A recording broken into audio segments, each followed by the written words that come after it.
They weren't old enough to drive, old enough to vote. But for some minors in Jamaica in trouble with the law for fairly minor crimes, they were old enough for adult prison. 18 Degrees North reports on a broken juvenile justice system and what the government is going to do about it. We're staying right here in Kingston, Jamaica, at 18 Degrees North and 77 Degrees West. It was the summer of 2012, and a 15-year-old, who we'll call Aisha, left home to go 3 hours away to Montego Bay in search of the father she never knew.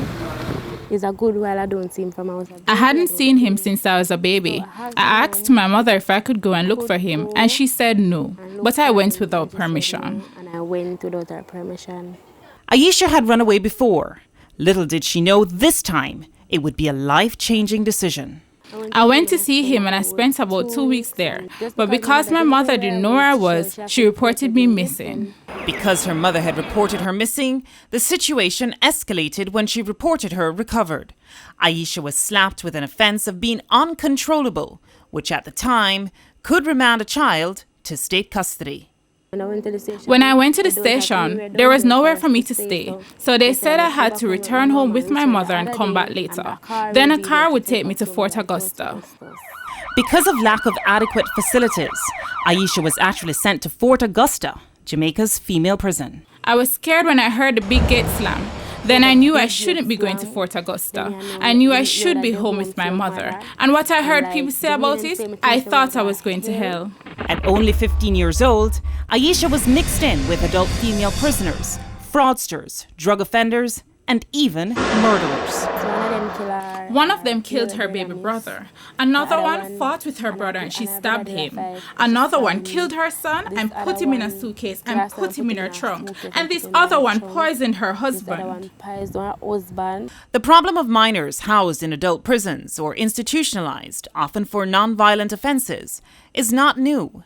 It's been going on for decades. Until civil society groups demanded an end to the practice.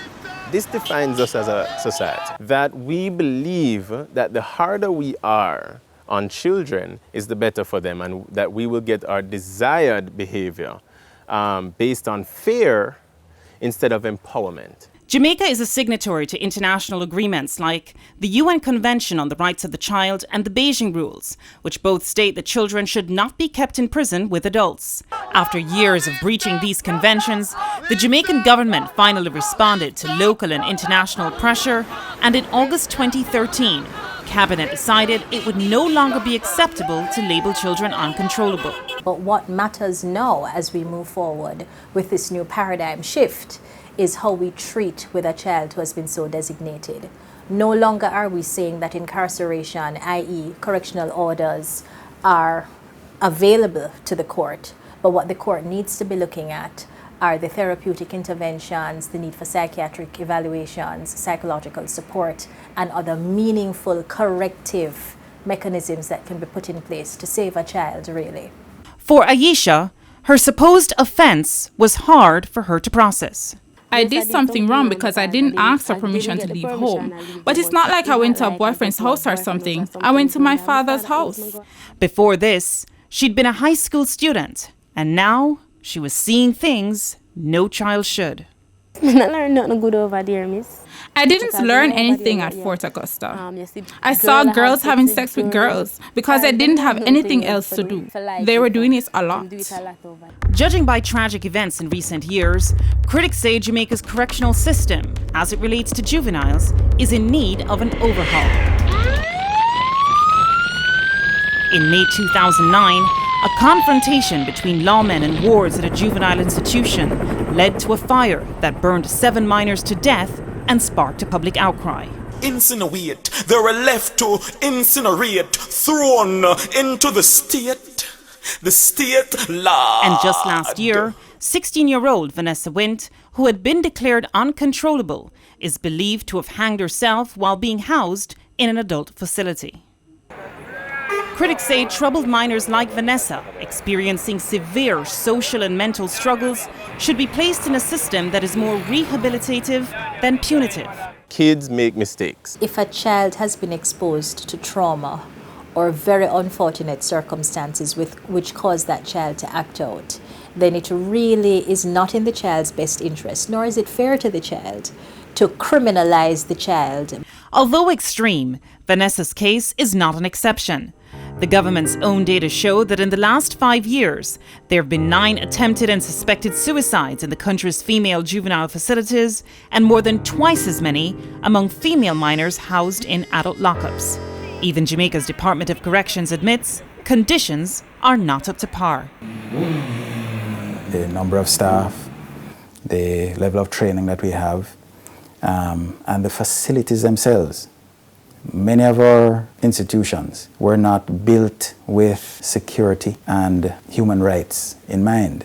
That's why the government has retrofitted a facility in the heart of Kingston for just female juveniles. The modifications to that facility will allow for the total separation of the accommodation from juveniles from the adults. In September 2013, the children were transferred to this facility, but it's a former prison, and critics say it's simply not good enough. The government says it's a work in progress.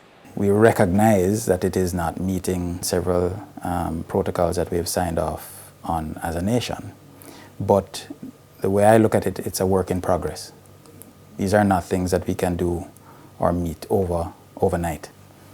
But while the government takes its time to address the many ills of Jamaica's juvenile system, children like Aisha are still dealing with the trauma of their experience. And even though Aisha's now been released, the scars of her 3-month prison stay, after that one fateful decision to leave home without permission, will stay with her forever. The things that happened over there, I wouldn't want anybody to do that to me. I don't trust anybody.